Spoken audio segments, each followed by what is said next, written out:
ขอยกมือ10 นิ้วกราบนบนอบน้อมยังพระติรัตนแก้วเจ้าตั้ง3 ประการอันมีพระพุทธเจ้าพระสัทธรรมเจ้าพระสังฆเจ้าอันเป็นสรณะที่เปิ่งที่เคารพนับถืออันสูงสุดในชีวิตกราบคารวะแทบไต้ไวสาบารมีธรรมพระมหาเถรานุเถระเจ้าคณะพระสังฆาธิการภิกขุสงฆ์สามเณรจุตนจุองค์ด้วยความเคารพขอเจริญสุขเจริญปรญาติโยมศรัทธาสาธุชนพุทธบริษัทตินจองห้องวัดจุหนุ่มเท่าใจยิงขอน้อมต้อนรับทุกท่านเข้าสู่รายการมรดกธรรมกำเมืองและสาระธรรมกำเมืองต่างสถานีวิทยุกระจายเสียงพระพุทธศาสนาแห่งชาติและสังคมคลื่นเพื่อการศึกษาพระพุทธศาสนาและวัฒนธรรมส่งสัญญาณออกอากาศทางสถานีวิทยุวัดฝ่ายหินตำบลสุเทพอำเภอเมืองเชียงใหม่จังหวัดเชียงใหม่ในระบบคลื่นความถี่ FM 104.50 เมกะเฮิรตซ์สถานีวิทยุคลื่นพระพุทธศาสนาและจริยธรรมในความอุปถัมภ์ของมูลนิธิพระบรมธาตุเจ้าดอยสุเทพส่งสัญญาณกระจายเสียงในระบบคลื่นความถี่ FM 96.0 เมกะเฮิรตซ์ตลอดจนสถานีวิทยุชุมชนต่างๆที่ต่างตันผู้อำนวยการได้ลิงก์สัญญาณนี้เผยแพร่ออกอากาศให้ญาติโยมทั้งหลายได้สดับรับฟังเสียงธรรมะกันโดยทั่วถึงพร้อมกันนี้ก็ขอยกมือ10 นิ้วกราบถวายการต้อนรับเจริญพรต้อนรับครูบาอาจารย์ท่านเจ้าพระสงฆ์องค์เนรตลอดจนสาธุชนญาติโยม FC แฟนรายการทุกรูปทุกท่านที่ได้ติดตามรับชมรับฟังทั้งภาพและเสียงการไลฟ์สดทาง Facebook ไลฟ์ของวัดวังสิงคำ Facebook ไลฟ์ของทีวีวัดฝ่ายหิน Facebook ไลฟ์ของธรรมะคลายเครียด Facebook ไลฟ์ของธรรมะภาคเหนือ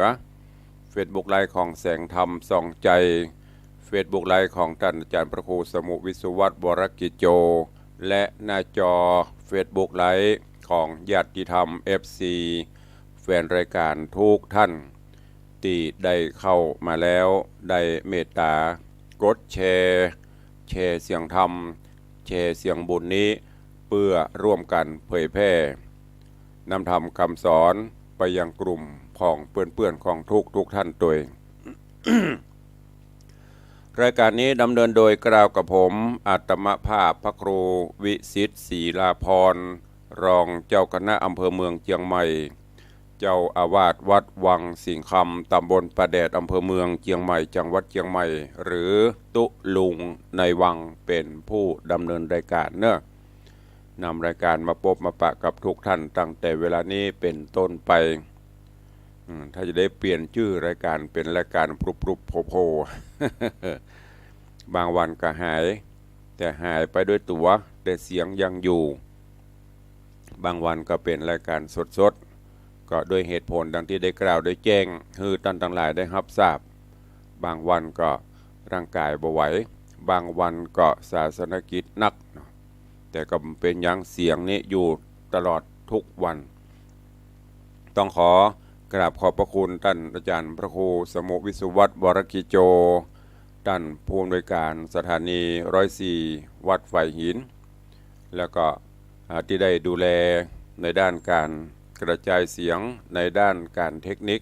การไลฟ์สดตัวเองขอบคุณท่านอาจารย์พระมหาประสิทธิ์ผู้ดูแลควบคุมเทคนิคของทางคลื่น 96.0 เมกะเฮิรตซ์ตัวเองแล้วก็ขอบคุณอนุโมทนากับพระครูวรบนามวงพรหมผู้อำนวยการคลื่น 96.0 เมกะเฮิรตซ์ตัวเองก็ประกันวันนี้อากาศจะว่าหนาวกับเชิงร้อนกับใจมันเป็นเหิมเ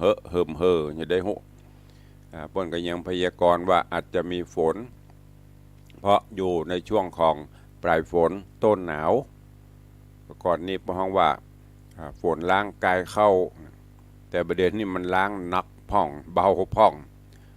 แล้วก็อากาศเช่นนี้อย่างที่ตุลุงได้บอกไปก็เป็นอุปสรรคกับร่างกายบางบันก็เป็นวัดเป็นไออย่างตุลุงวันนี้ก็แฮมก็ต้องขอสู่มาอภัยเนอะบางเตือก็สดชื่นแจ่มใสบางวันก็เสียงอาจจะไม่ค่อยดีขอสู่มาอภัยกับทุกท่านตัวเองก่อนที่จะได้เทศนาธรรมสุวรรณพรหมมาแล้วก็ได้ได้จ่ากับทุกท่านก็ขอไปทักทายญาติโยมที่ FC ที่เข้ามาก่อนเนาะเจริญปอนต้อนรับน้าน้องคนเดิมเนอะกราบไหว้สาเจ้าสาธุเจริญปอนคุณโยมอรพินใจที่กรกราบสาธุเจ้าเจริญปอนเจริญปอนโยมประภักเนอะกราบไหว้สาเจ้าสาธุขอบพระคุณเนอะเป็นจิตอาสาช่วยงานวัดมาโดยตลอดหลายท่านตัวเองเจริญปอนโยมปินันล่าปินันจรันปิยจันทร์สาธุกับปินันตัวปินันแจ้งมาว่าวันที่4ก็จะเข้ามาถวายทานต้นเงินต้นกฐินพร้อมบริวารตัวก็ขอบคุณกับปินันเนอะที่ได้เป็นสะพานบุญอุปถัมภ์อุปถากกิจการงานทั้งของส่วนตัวทั้งของวัดก็บ่เคยละบ่เคยขาดเอาเป็นปีเป็นน้องกันตั้งพี่น้องตั้งโดยซิวตัวโดยการนำของพี่นันจรันปิยจันทร์หรือพี่นันล่าเจริญปอนคุณโยมสลินทิพย์บุญเลิศน้อมกราบไหว้สาเจ้าสาธุเจริญปอนคุณโยมสมทรงสิทธิตาเจริญปอนโยมแม่ปั่นมีงานกำลังติดตามรับชมรับฟังกันอยู่ในเวลานี้ขอบคุณทุกท่านตัวเจริญปอนกำลังเข้ามาคุณโยมแม่นวลศิริหินเขียวเนอะน้อมเจริญปอนต้อนรับทุกท่านสู่รายการตัวเองเบื้องต้นวันนี้ก่อนที่จะเทศนาธรรมก็ขอบคุณกับทุกท่านแถมกรรมที่ได้ติดตามรับฟังกันมาจะเดี๋ยวข่าวสารงานบุญต่างๆใต้รายการตุลุงก็จะแจ้งแต่ที่สำคัญนั่นก็ขอแจ้งกำหนดการงานบุญกฐินจุลและกฐินของวัดวังสิงห์คำและพิธีวางศิลาฤกษ์กุฏิสงฆ์หงหลวงของวัดเนอะตามดีกาที่ได้พิมพ์ไปกำหนดการวันที่6ที่7ที่8โดยเฉพาะวันที่8เป็นวันวางศิลาฤกษ์ก็ขอเลื่อนเข้ามาเนอะเลื่อนเข้ามาเป็นวันที่7วันตอดกฐินวันที่6เพิ่งจะจุลและกฐินทักทอเย็บย้อมที่มหาลัยไฟเทิร์นวันที่7จะเคลื่อนขบวนองค์กฐินพร้อมสายบุญต่างๆมาตอดถวายแล้วก็จะได้ประกอบพิธีวางศิลาฤกษ์กุฏิสงฆ์ในวันนั้นเสร็จเรียบร้อยไปก็ปรากฏก็หมายความว่าวันที่8นั่นก็บ่มีงานอย่างละเนอะแจ้งกับพี่น้องญาติโยม FC ได้บอกต่อๆกันไปตัวกรรมว่างานบุญวางศิลาฤกษ์งานบุญกฐินของวัดวังสิงห์คำมีวันที่7วันสำคัญก็คือวันที่7ตอดถวายและก็วางศิลาฤกษ์เนอะด้วยบอกต่อๆกันไปตัวเองเดี๋ยวโยมบอกงตุลุงพิมพ์เป็นวันที่7ที่8วันที่8วางศิลาฤกษ์พระเจ้ากาก็ขอแจ้งเลื่อนเป็นวันที่7พฤศจิกายนที่จะถึงนี้แหมบักกี่วันนี้เนอะตอดกฐินเสร็จก็วางศิลาฤกษ์พร้อมสืบโหราจตาวันเดียวก็แจ้งให้ทุกท่านได้รับทราบตัวก็ตอนนี้ไปก็มาฟังพระธรรมเทศนาสุวรรณพรหมมาเนอร์ต่อจากตอนก่อน มันเป็นบอลลอนพอนเพนนะก็อดสาหะฟังไปจำเรื่องราวไป เรื่องราวของสุวรรณพรหมมาก็มาถึงตอนที่ป่ออมาตย์ใครลองเอากรรมที่ได้ซื้อไว้กันไข่หันมันดูกันไข่หูจะไปเมารับเมานอนเนี่ยเป็นคำสอนที่ดีก็เลยเอามาใช้โดยการที่ว่าได้ยินข่าวว่าเปิ้นเล่ากันแนหูว่าลูกตัวเก่าเนี่ยไปเล่นจู้แต่ป่อก็ยังบ่เชื่อเพราะบ่หันกับตาบ่ได้ยินกับหูบ่ได้ดูให้แน่ชัดก็ยังบ่เชื่อเตื้อจนกระทั่งใจหลักในว่าการไข้หันมันดูการไข้หู ก็อย่าไปรับมานอนป้ออำมาตย์ก็เลยลองพอสังเกตสังกาจนกระทั่งจับได้กับมือว่าลูกสาวตัวเก่าเนี่ยไปเล่นจูแตะมีจูแตะอันนี้ก็ได้จับได้เงียบไปแล้วก็มาถึงสุดท้ายป้อพญาโบกคลปตะได้ซื้อเอากรรมที่ว่าพี่น้องเป็นดีอย่าได้ไปหาถ้าเป็นเม็ดแก้วสหายคำได้ดิบได้ดีนั่นนาควรที่จะไปมาหาสู่ไปมุทิตาก็เลยเอามาทดลองพอว่าเขาจะลองพอรู้จะแตจาบะเจจาโดยเฉพาะสัพปกิอันเป็นน้องสาวซึ่งก็ไปเป็นปนท้องว่าเป็นอย่างมเหสีเป็นราชินีแห่งเมืองหนึ่งก็เลยใครทดลองดูใครทดลองพอน้ำจิตน้ำใจน้องรู้ว่าจะเหมือนป้นว่าก่อปีกันน้องกันจะฮักแปลงกันก่อเหมือนอย่างที่ป้นว่าสายเลือดสายน้ำมีดตัดบะขาดเนี่ยก็ไปถึงที่ บ้านเมืองของน้องสาวแต่ว่าเบื่อจะเมื่อมันสมจริงสมจังก็เลยถอดเครื่องทะลงต่างๆออกแล้วก็มานุ่งผ้าปุ๊ดผ้าขาดสปายถุงดำขี้มีแป่งผมเล่าปกลกเล่าลุงลังเข้าไปสัพปกิได้หูได้หันแล้วก็หูแน่ชัดว่าไปเจ้ไผ่เป็นปี้เป็นอ้ายของตัวเก่าก็เกิดความรังเกียจเดียดฉันกลัวเปิ้นหูว่ามีปี้มีน้องเป็นคนทุกข์คนยากก็เลยใจอำมาตย์เอาเข้าเอาแกงบูดเอาไปปี้กินด้วยความเจ็บช้ำน้ำใจเหมือนกันหรอเนี่ยบ่เปิ้นบ่เฮาอะบ่โอ้บ่จาบ่ฮับบ่ว่าปี้กันน้องกันออกท้องออกต้องเดียวกันมาบ่ฮักกันสักหน่อยเพราะว่าศพประมาทดูแควนเอาแกงบูดเอาอย่างบ่ปลายปอพักใส่ไล่ส่งแห่งความเจ็บช้ำน้ำใจนั้นก็เกิดขึ้นกับป้อพญาโบกคลปัตเรื่องราวจะเป็นจะใดเจือเจิญจะเลินปอนทุกท่านได้ติดตามรับฟังพระธรรมเทศนา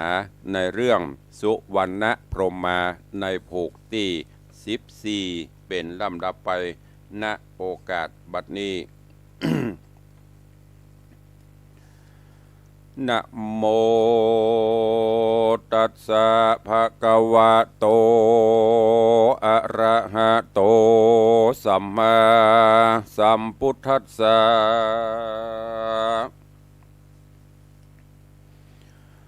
สาธโวดุลาสะปุริสะตั้งหลายตั้งยิ่งใจน้อยใหญ่มีใจไฟตั้งบุญตานโนนบอกขาดคือใส่เข้าเป็นที่บาทตานไปสินดวงใส่58รักษาแขวดกับตน ตัดกังวลจุดานออกจากบ้านเจหาปะกันมามวนหมู่สู่อารามฮับสินงามพร้อมนาอยู่ท่าฟังธรรมจุงได้จำฟังที่เอาเป็นที่สอนใจบัดนี้เดเตโสราชาอันว่าพญาโบกคลปัตเต้าเจ้าฟังน้องเนาห้องดาก็ดีบจักว่าขึ้นลางเปียได้ยังเข้าห่อแล้วก็มาเตพอไปในสังกาจะเตเล่าย้อนแกงเข้าบูดเน่าบดีเล่าจักกินปูนดิยินงืดลำเต้าก็มาเจ็บจำเดือใจดังกำไข่นั่นใส่อันที่ใดซื้อไว้ดีเลว่าพี่น้องเป็นดีอย่าได้ไปสู่ก็หากได้หูขี่แย่เต้าผาปลายดอาจก็กล้ากล้าเตียวไปจากเวียงใจแก้วกวางไปลอดจิมขังต้นไม้เต้าจริงได้ เอาเข้าอันนางนอดเนายื่นปันฟังลงปันบ่จาตีประตูหน้าเวียงใจรีบเร็วไวด้านกว่าหนีเข้าป่าดงตันก็มีหันและนาตีนี้จักวันนาจะเล่าเถิงเจ้าหนอดเนาปะหูปิตาอันอยู่ปาลากวางใหญ่มีชื่อไว้ว่ามิตรราชนกรพระภูธรเจ้าจ้างได้สืบสร้างปุรีเข้าน้ำมีไหลแหล่เงินคำแพร่เหลือตาเจ้าประชาไพร่ฟ้าอันอยู่ต่างนาแดนไก่ต่างก็ไหลมาสู่บอกขาดอยู่ยามวันมาหอมกันมักนาเพื่อเอวก้าขายของสะเปาน้องเต็มต้าของเครื่องก้ามีลายตำวางใหญ่กองกะกองตำกองกาดบดได้ขาดเป็นนิจการจริงสุกบานจื่นเจ้าภาพควายดาวราชธานีก็มีหันและนาโซอันว่าพญาโบกคลปัตเต้าไทยกันฟังเข้าห่อไว้เป็นดีก็รีบหนีใบนาเข้าสู่ป่าดงนา รีบไกลกลาเตียวไตดันป่าใหญ่ดงดอนลอดสู่นครมิตรราชแห่งเต่ายศอาจปหุพิตาอันเป็นสหายมาแต่ก่อนอันกันว่ามาสู่บอนธานีประตูมีฮับอยู่เสนากู้ใหญ่ญาติตนเต้าราชปรณเสจริงไขกำดีบอกกล่าวเฮอหูข่าวขี่แย่ว่าคามนี้นาอยู่ไกลมาเอวใจเปื้อนป้องอันพรากห้องมานานจากสามรานจื่นจ้อยหรือต่ำก้อยเครื่องกาอันจาตินานจุมเสนามวลหมู่อันเฝ้าอยู่ประตูจิงถามดูบอกจ้าว่าลุงพระนาเตียวจรสู่นกรเกี่ยวกวางปุระสูตรนกรเจียวกวางประสงค์อ้างสังจาอันว่าสหายนั้นนาเป็นไผขอจะไขกล่าวโอเฮอได้หูตามเมเจ้าปาราณสียศอาจก็โอกาสปันหมายว่าอันสหายแห่งคาก็คือเจ้าฟ้าหมู่สูจุงทำดูจักหูแล้วฮือเขาฮือคาไปสู่เรียวไวเสนาในผู้แกว่นก็รีบเล่นไววาดไปสู่ภาษาทหอคำย่อมือต่ำใส่กล่าวไขบอกเล่าทูลสาว่าข้าเดมหาราชเจ้าตนเป็นเก้าปุรีบัดนี้มีใจกล้ามาอยู่หน้าประตูถามสอบถามดูขวาดหูว่าเขานั้นอยู่แดนไกลบอกใจไผ่แต่เราเขาบอกเราปั่นหมายว่าเป็นสหายเจ้าฟ้ายศอาจกล้าเมืองเฮาบ่อยากจะเล่นน้ำจังสุตัวในกาดลาน้ำใจเต้ายศใหญ่ปะหุปิตาได้ยินเสนามากล่าวได้หูข่าวปั่นมา ว่ามีสหายต่างเตศมาสู่เขตเวียงใจคะนิ่งในสันทีบ่มีภัยที่อื่นไกลอันหมู่เจ้าไตไพรฟ้าบ่มีภัยกล้าเป็นมาว่าเฮาเป็นสหายเปื้อนป้องเอิ้นเป่าห้องไปมาอันสหายเล่าลาแก้วกูก็มีอยู่เมืองปลาณสี ชื่อว่าโบกคลปัตวีอาจอ่างตนเจ้าจ้างห่อใจคะนิ่งในเมียนแล้วก็ฮือเสน้ำแก้วต่างตามปล่อยใจนอนนาหลอดสู่ยังตีอยู่เหล่าลาตีนอนนาเสนาบ่จ้าก็ฮือใจต่างนาแดนไกลเข้าสู่ไปในปุรีก็มีหันและนาที่นอนเจ้าโบกคลปัดยศใหญ่ก็ก้อยเตียวไตไปสู่ยังที่อยู่คุ้มหลวงการดารอดคงภาศาสตร์แห่งดาวราชปหุปิตาก็ไขจาเป่าห้องเสียงดังกองอาณาวาดูราเจ้าปหุปิตาเฮย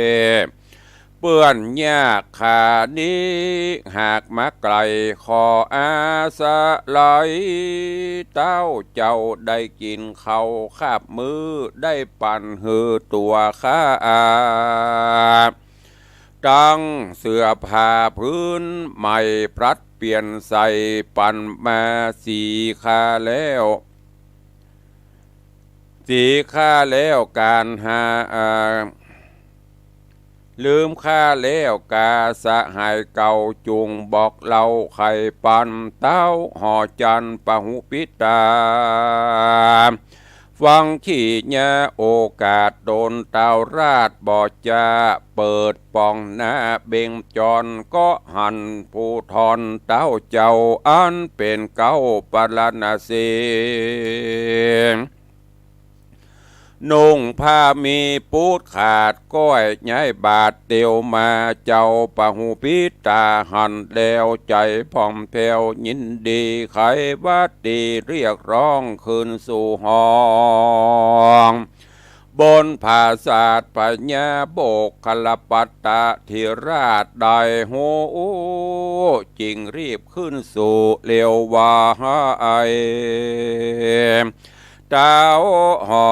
จะให้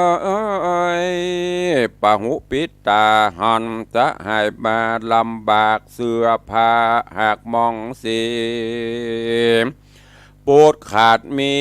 ห้อยย้อยจิ่งกล่าวถอยกำไปว่าเป็นสันใดนั้นใส่สั่งยากไรเหลือลายขอสะหายกลิ่นโกจุงกล่าวโอตามมีเต้าปลาณสียศอาจต่อโอกาสขี้ยาม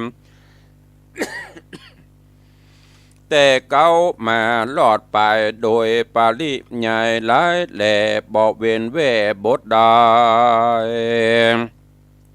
เต้าห่อใจปาหูปิตาฟังที่ญากล่าวถอยแห่งเต้ายอดซอยปาลาณสี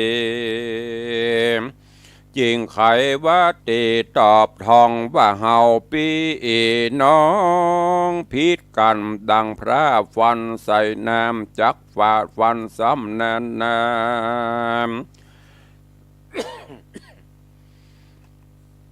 บอกขาดหากใจปาดตือเบนจักเครื่องเข็นเมื่อซอยแล้วเต้ายอดซอยปหุปิตาก็หือตาสาคาใจนำผ้าใหม่พื้นดีของจินมีหลายอย่างมีต่างๆหลายอันนำมาปั่นยืนตอนเจ้าน้อยอ่อนบุญเมตาปลาณสียศใหญ่ก็นุ่งยังผ้าใหม่เจียงคาน กินอาหารพรำมาพร้อม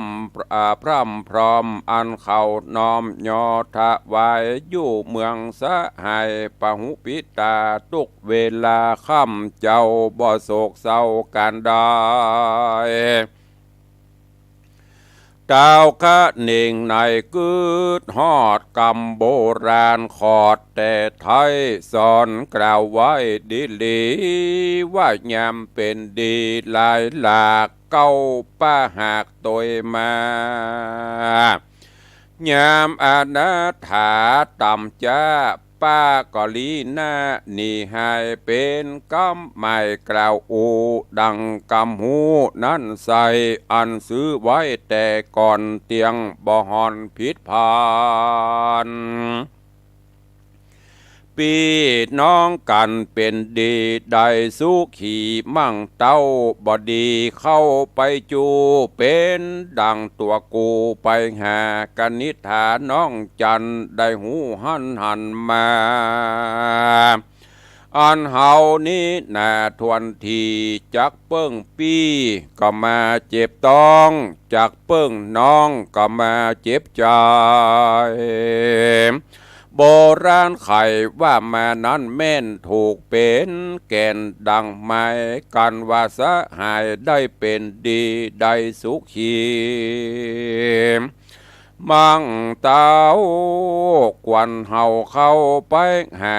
เจ้าบุญแหนนอนน้อยกึดข้าคอยหลายประการก็มีหันและนาตาโตปัฏฐานะแต่นั่นไปนาบ่เนอเอินจะดีหลี3 เดือนมีมาฮอดกรรมมาตอดบันดาลเต้าผู้บานนั่นใส่อดบ่ได้เหลือใจนึ่งอยากไปสั่งสอนน้องอันอยู่แห่งห้องกับปิละวัตถุนครใจนึ่งอาวรจ้องหอยอยากได้ยอดซอยเมียแป้งมาห่วมแฝงแอมคางยิงในเมืองกว้างเหลือแลบ่มีใจแผ่ยินดีเจ้าบุญมีน้อยนาดก็โอกาสปันหมายบอกเจ้าสะหายปะหุปิตาว่าจะขอลาจากห้องไปแอวต้องแดนไกลคงเวียงใจต่างดาวแดนเขตเต้าต่างเมืองแม่นขี่เครื่องไม่เอาจักคืนที่เก่าหามาหาเจ้าปะหูปิตายอดซอยจะจริงตอบถอยไข่ปันว่ากันสหายจักผันไปสู่ยังที่อยู่แดนไกล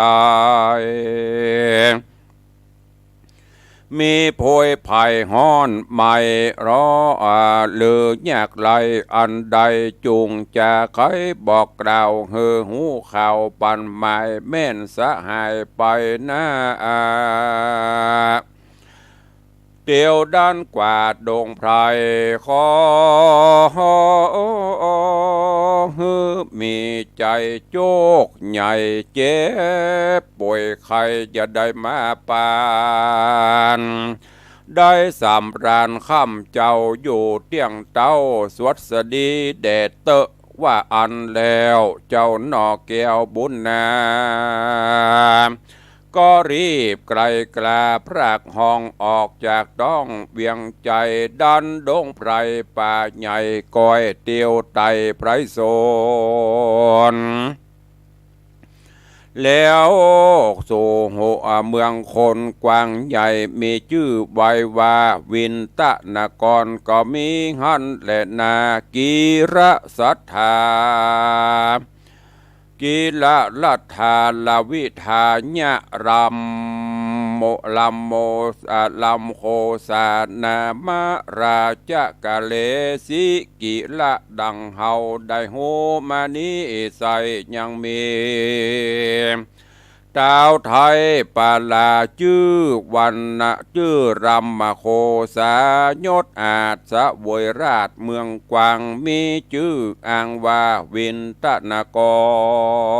ร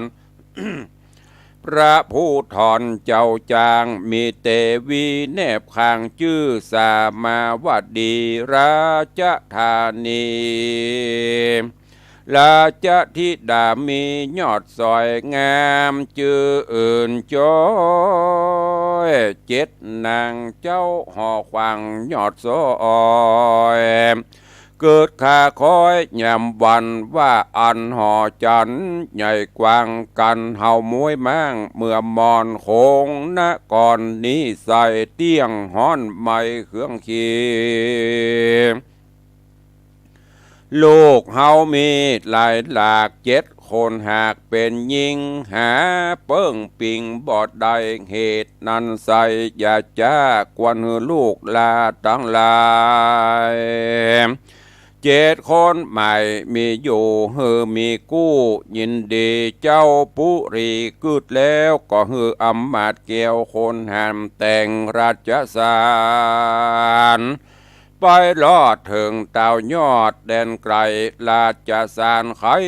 บอกกล่าวว่าดูราต้านเต้าปุรีเฮานี้ไม่ตรีต่อเศร้าเดตั้นเต่าถ้าโรงเมืองฤทธีเรื่องหลายหลากเฮานี้หากยื่นจอยมีลูกน้อยเป็นสาวสมเปิงเป่ามวลหมู่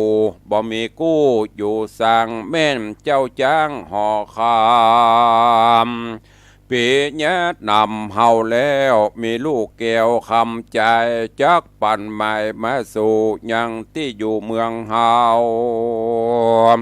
เพื่อเลือกเอาลูกและเฮาเจ้าฟ้ายินดีเป็นไม้ตีสืบต่อป่าก็เจยบ้านก็มีหันแลนะนิธิตังชีญาสังวันนันนาวิเศษจาห้องเหตุธรรมเทศนาสุวรรณพรหมาผูกทวนที่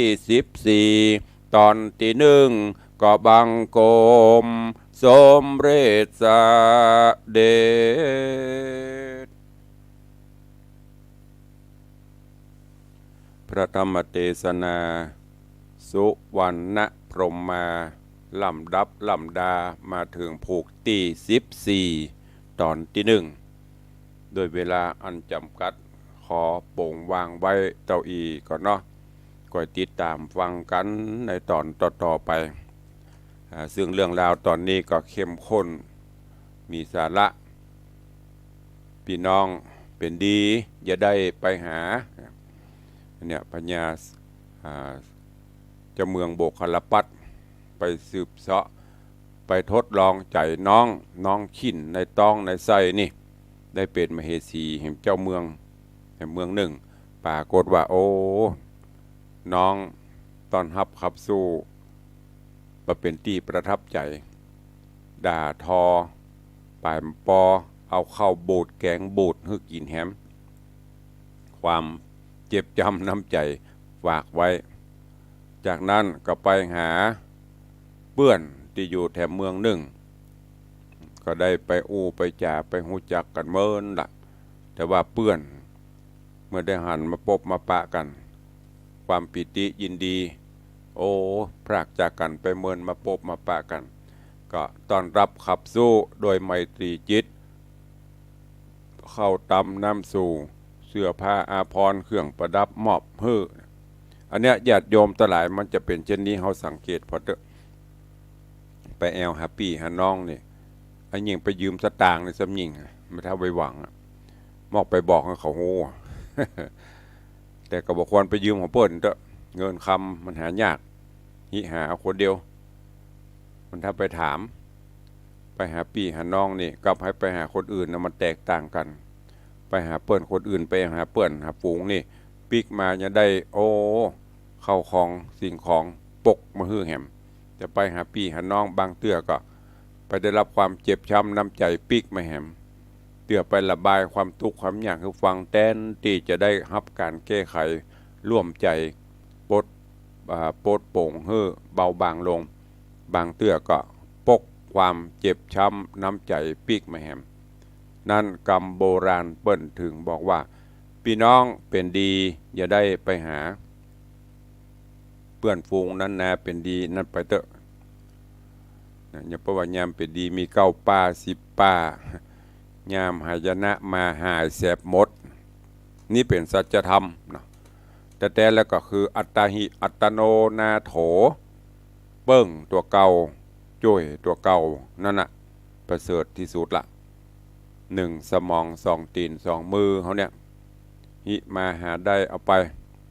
เก็บมันหูจักใจหูจักซอยประหยัดมัธยัติอันไหนควรใจอันไหนบ่ควรใจอันเนี้ยจะนำพาให้ชีวิตเฮาอยู่รอดก็ฝากฟังไว้กับพอออกไม่ออกศรัทธาเนอะก้อยติดตามฟังกันในผูกต่อไปในตอนต่อไปค้างแหมหลายผูกอยู่กำลังขึ้น14 15 16 17 18แหม4ผูกปลายก็เนอะจะจบอวสานนะ ก็ฝากไว้แต่เพียงเท่านี้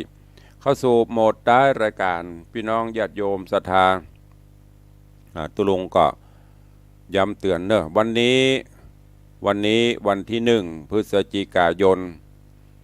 ต่างคณะสงฆ์ภาค7เชียงใหม่ละปูนแม่ห้องสอนในใต้การบริหารงานของ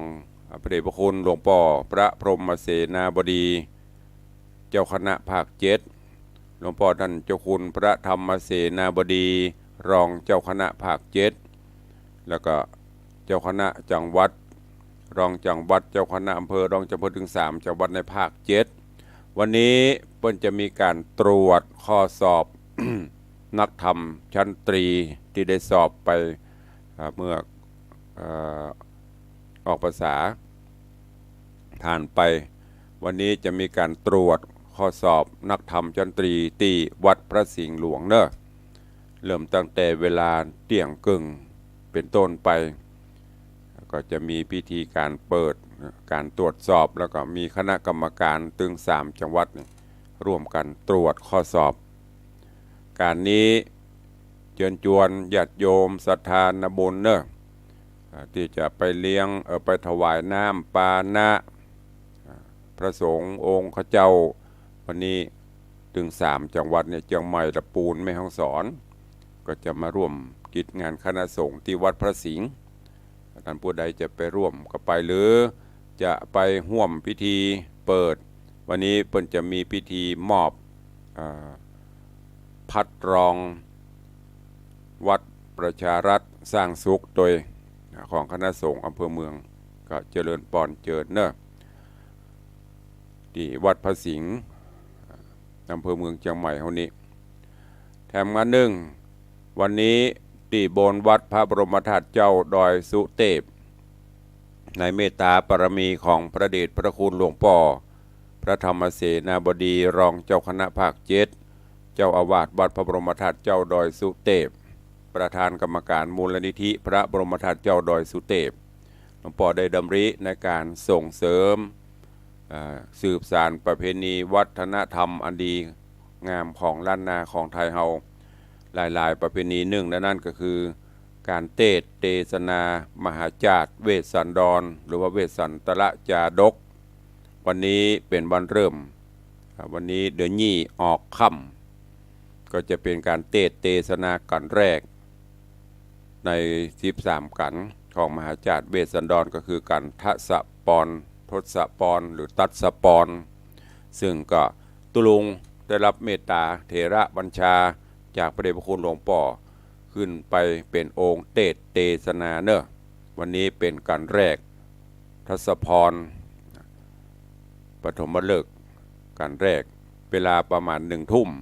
ณลานพระบรมธาตุเจ้าดอยสุเทพเนอะพี่น้องญาติโยมศรัทธาก็ไปร่วมกันใครจะไปฟังก็ไปอากาศเย็นสบายดีแถมมาก็คืองานบุญกฐินสามัคคีของวัดวังสิงห์คำอย่างที่ได้แจ้งได้เรียนได้บอกมาตลอดว่าปีนี้โดยเมตตาบารมีของอาจารย์แม่ดร.มรกตสุวรรณชินท่านผู้รับใบอนุญาตมหาวิทยาลัยไฟเทิร์นท่านดร.กิตติพัฒน์สุวรรณชินอธิการบดีท่านดร.ฉัตรทิพย์สุวรรณชิน รองอธิการบดีมหาวิทยาลัยฝ่ายเทิร์นในปีนี้มหาวิทยาลัยฝ่ายเทิร์นได้ครบวัยเบญจเพสครบรอบ25 ปีของการก่อตั้งมหาวิทยาลัยที่ได้ผลิตบุคลากรเพื่อไปพัฒนาประเทศชาติบ้านเมืองมาเป็นหลายหมื่นคน นอกจากนั้นเป็นในโอกาสอายุวัฒนมงคลครบ7 รอบ84 ปีอาจารย์แม่ดร.มรกตสุวรรณชินในการนี้ก็จะได้สร้างบุญใหญ่บุญหลวงครั้งหนึ่งในชีวิตเป็นมหาบารมีธรรมในการทอดถวายผ้าจุลกฐินเป็นแต่ชื่อว่าทอฝ้ายสายบุญจุลกฐินจึงก็จะมีพิธีเก็บฝ้ายทักฝ้ายปั่นฝ้ายเย็บปักทักร้อยตลอดวันตลอดคืนตลอด24 ชั่วโมง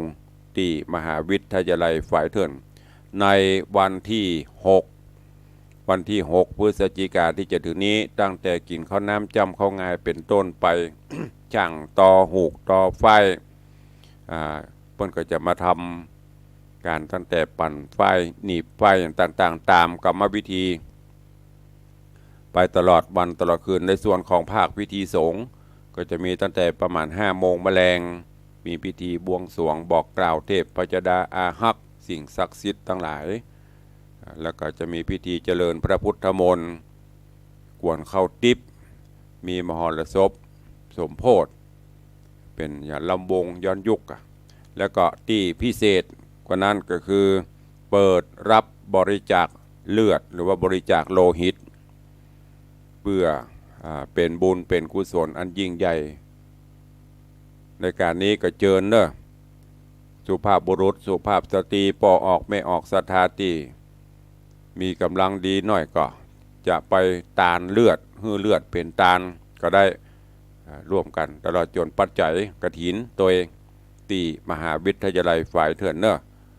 วันที่ 7เมื่อทุกสิ่งทุกอย่างพร้อม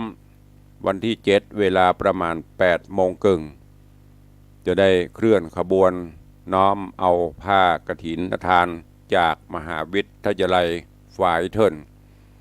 แห่เป็นขบวนใหญ่ตามถนนสายเชียงใหม่หางดงมาจนถึงวัดวังสิงคำเมื่อขบวนมาถึงก็จะได้ปรับขบวนเป็นการแห่ขบวนแบบเตียวฟ้อนนำเข้าสู่ร่มอารามวัดวังสิงคำจากนั้นก็จะได้ประกอบพิธีทางพระพุทธศาสนาไหว้พระสมทานศีลพระสงฆ์ทั้งนั้นจะได้เจริญพระพุทธมนต์สืบชะตาเสริมปรมีธรรมฮือกับคณะกฐินฮือกับคณะประธานวังศิลาฤกษ์โดยปีนี้ก็จัดเครื่องชะตาไว้9 ชุด9 คณะรวมถึงศรัทธาญาติโยมเขาเต็มลานวัดนะเทือบชะตาเสร็จก็จะได้ตอดถวายผ้าพระกฐินพร้อมอัฐบริขารบริวารแล้วก็จะได้ประกอบพิธีวางศิลาฤกษ์นะวางศิลาฤกษ์กุฏิสงฆ์ห้องหลวงหลังใหม่ดังตามกำหนดการที่ได้ทิมไปจะเป็นวันที่ 8ตอนนี้เลื่อนย่นเข้ามาเป็นวันที่ 7ให้จบเนอะเพราะ1ประหยัดเวลาญาติโยมไม่ต้องย้อนไปย้อนมาประหยัดเวลาตัวเองนั่นก็นำเรียนแจ้ง FC ญาติธรรมเนอะใบดีกาซองกฐินจะเป็นวันที่ 6 7 8แต่ตอนนี้โยนเข้ามาเหลือวันที่ 6 ที่ 7วันที่ 6พิธีการต่างๆมีที่มหาวิทยาลัยฝ่ายเทิร์นเนอร์ที่สนามบินไปห่วมกันที่ปูนมันต้องมาที่วัดเตื้อวันที่วันที่ 6ที่วัดนี้มีการเตรียมสถานที่แต่พิธีการต่างๆไปพอไปก้อยไปร่วมเปิ้นตัดเย็บย้อมหนีบไฟปั่นไฟอบไฟตัดเย็บต่างๆที่มหาวิทยาลัยฝ่ายเทิร์นสนามบินที่ข้างๆเซียนท่าน แล้วก็วันที่ 7ถึงจะเป็นพิธีที่วัดเนอะนำเรียนแจ้งญาติโยมทั้งหลายตัวเองท่านผู้ใดจะร่วมสมทบบุญกฐินเนอะเพื่อสมทบสร้างกุฏิสงฆ์องค์หลวงสายบุญสายธรรมร่วมกันตามจิตเจตนาศรัทธาก็เจริญปอนเจิญข ออนุโมทนาบุญขอบคุณกับทุกสายทุกท่านตัวเองวันก่อนก็ได้ร่วมบุญกุศลกันเข้ามามีของไผ่แม่สีนวลลันจวนปะติวดอยสะเก็ดร่วมทำบุญเข้ามาแต่ได้500 บาทแล้วก็มีโยมแม่คำสุขชุ่มพระวงศ์ละปูนก็ร่วมเข้ามา500 บาทตุลุงขออนุโมทนาบุญเด้อกับทุกท่านปัจจัยที่ท่านทั้งหลายห่วมก้อนนั่นนะตุลุงก็เอามาเป็นกฐินทั้งหมดเนอะก็ขออนุญาตวันนี้ได้นำรายชื่อรายนามมาอ่านมาบอกมาเก่าโปกเป่าข่าวสารแถมครั้งหนึ่งเพื่อลืมไปบางท่านก็อาจจะโอนมาละบางท่านก็อาจจะยังไม่ได้โอนเตื้อก็ขอเมตตาตัวเองก็มีโยมวิมลโยมพี่หมอมัทนาโยมนัดประคันอัมพันธ์อันนี้พี่หมออย่างที่ตุลุงแจ้งไปเนอะถ้าจะสมทบเพิ่มเติมก็ได้อันนี้เขาจะอู้กันเมื่อก่อนเดือน12 เปงละจะตานต้นเงินก็เลยลวดออกมาเป็นต้นกฐินโยมวิมลพี่หมอมัทนาโยมนัดประคันอัมพันธ์1,000 บาท โยมไอรีนดวงสวัสดิ์อย่างเนิง1,000 บาทโยมแม่เพ็ญศรีอินทจักรอันนี้ลงคอร์ดโยมแม่ของท่านเจ้าจันอย่างก็ท่านมหา วัดกู่ละมักร่วมทบุญ1,000 บาทพินันอิสมเตปินพินันอิสม7 สีเขาก่อนร่วมทบุญ1 ต้นแล้วก็สมทบมาแหม1 ต้นเป็น 2,000 บาทโอนอันก่อนมาละ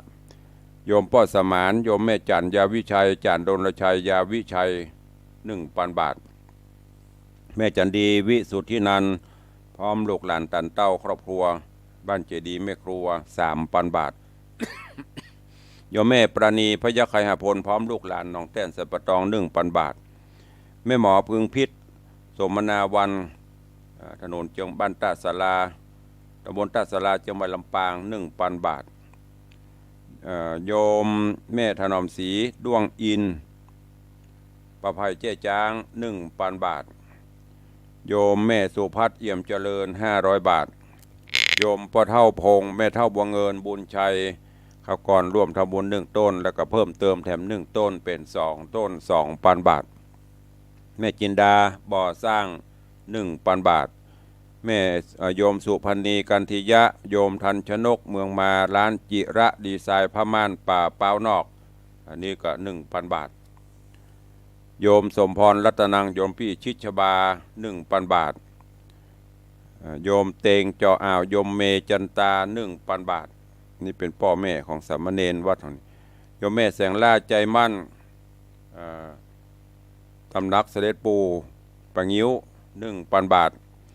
โยมสายทองยอดผ่านเมือง 1,000 บาทโยมสุพัฒน์สุบิน 1,000 บาทโยมธนัญชัยแก้วนิน 1,000 บาทโยมปิ่นหทัยเพลงดิษ 1,000 บาทโยมนางสาวเบญจรัตน์มหามิตร 1,000 บาทโยมสุรศักดิ์3 งามเมือง 1,000 บาทโยมแม่อภัยกองราชอันนี้เบื้องต้นก่อนเพื่อนตำมาแต่วันนี้เป็นประธานในการวางศิลาฤกษ์ร่วมกับพี่ไอ้ณรงค์มูลศรีและครอบครัวร่วมทำบุญเป็นต้นกฐินสมทบ1 ต้น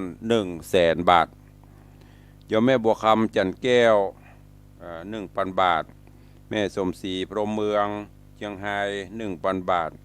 พ่อทวินแม่เป็นศรีท่าอ้าย 1,000 บาทแม่ทองธงศิษย์200 บาทแม่นิพางามเงินโยมตุลยางามเงิน 1,000 บาทแม่บุญด่วนทูลคำ 1,000 บาทแม่ครูเหรียญทองจันทีอันนี้เบื้องก่อน1 ต้นเพิ่มเติมแถม1 ต้นเป็น 2,000 บาทโยมอนันต์โยมสุรางมาสา300 บาทโยมนัตพจน์จากนรินทร์พร้อมครอบครัว 2,000 บาทโยมแม่อุ้ยแก้วดีเกษมเกษม500 บาทแม่บัวจันทร์ขวัญศรีวงศ์ร่วมทำบุญ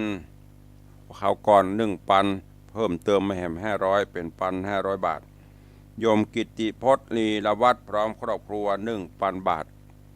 แม่เรือนมูลปิยจันทร์ 1,000 บาท แม่เพ็ญศรีสิงหเนตร2,000 บาทแม่ปวรีอินสุวรรณ1,000 บาทพ่อหลวงประเสริฐไม่ปันแม่สีจันทร์ปัญญาแดง1,000 บาทแม่นงนุชโยธาวังพร้อมครอบครัวล้านนาซิตี้สันพหวาน 1,000 บาทโยมแม่ครูเหรียญแม่ครูทองเพียร4คำฟันและคณะ 1,000 บาทแม่ศรีพันธ์สุเนตรบ้านร้อง 1,000 บาทคุณโยมสุวิมลไคเคอร์บริษัทลิฟวิ่งฟิล์มแอดเวอร์ไทซิ่งจำกัดแม่เฮียป้อไกรเพชรแม่4,000ไครมูลแตกเหวียน500 บาทโยมจักริดหอมอมหอมอมร้านเมล็ดพันธุ์ดอนแขวนจากจังหวัดนครราชสีมา500 บาทนางสาวนิตยามาลี500 บาทแม่แก้วตาศรีวิชัยอุทิศให้ปอกองแม่ตีบขัดมูลป่าหวกเหนือดงบดะแม่ลาวเชียงไฮ้ 1,000 บาทแม่บุญอินตเทพแม่บุญปั่นแม่วิไลชัยวงศ์พร้อมคณะบ้านประซัก200 บาทแม่ไว้กองแก้วแปลงจันทร์ประซักบ้านกลางสับตอง500 บาทแม่อรพินใจที่กร 1,000 บาท แม่จันเพนใจคำโยมพยุงศักดิ์ใจคำโยมพิมพ์ดาราใจสุรชัยบ้านหนองก้นคุสันทราย 1,000 บาทป้าศรีแม่เพียรชัยพนัสบ้านกองขิงห่างดงรวมบุญอุทิศบุญกุศลบรรพบุรุษบรรพชนต่างๆ 2,800 บาทแม่สวรสใจโตสายบุญของแม่ครูเหรียญทองจันที1 กล่อง 1,000 บาทแม่อุ้ยคำสุขชุ่มพระวงศ์500 บาทแม่จันสายแป้งหลวง300 บาทคณะศรัทธาวัดเสาหินละปูน300 บาทแม่อุ้ยมอนจันยาสมุทรพร้อมลูกหลานบ้านน้อยสันกะแปง 1,000 บาทแม่บัวจันขวัญศรีวงศ์500 บาทแม่สีนวลลันจวน500 บาทอันนี้เป็นรายนามผู้ร่วมบริจาคเนอะใครจะให้จะหอมก็ยังมีเวลาเข้ามาได้วันนี้ตุลงเอามาอ่านให้โบสใครตกโดนจะได้แจ้งเครื่องมกรรมวันนี้จะไปลืมเนอะวันที่7พฤศจิกายนตอดกฐินและวางศิลาฤกษ์วันที่8งดแล้วบ่มีแล้วเนอะบอกต่อกันกรรมโยมพี่กิมลันดวงสว่างมากินมาตาลตัวกันนะปีเนอร์ลูกอันบกฮกมานี่บกไก่แม่นวลศิริกับแปลงต้นมาเนอร์โยมสุพณีนี่ก็เจริญปอนเรียนเชิญทุกท่านตัวใครจะอู้จะเอ่ยกับตุลุงเหลือเวลาทดเวลา1 นาทีมีก็ถ้ามีก็เข้ามาวันนี้ช่วงบ่ายเริ่มตั้งแต่เที่ยงไปมีการตรวจข้อสอบตุลุงก็ต้องไปร่วม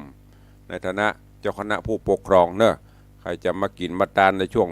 มะเจ้านี้ยังอยู่ยังงานที่วัดแต่ช่วงบ่ายไม่ได้อยู่ใกล้เข้ามางานสงฆ์งานรัฐงานราชมีใครจะอู้ตัวก็ถ้ามีก็จะได้ลำลากันเด้อเวลาล่วงเลยมาละ 081-783-6540 081-783-6540ใครจะอู้จะเอ่ยแจ้งผลการรับฟังเข้ามาเด้อ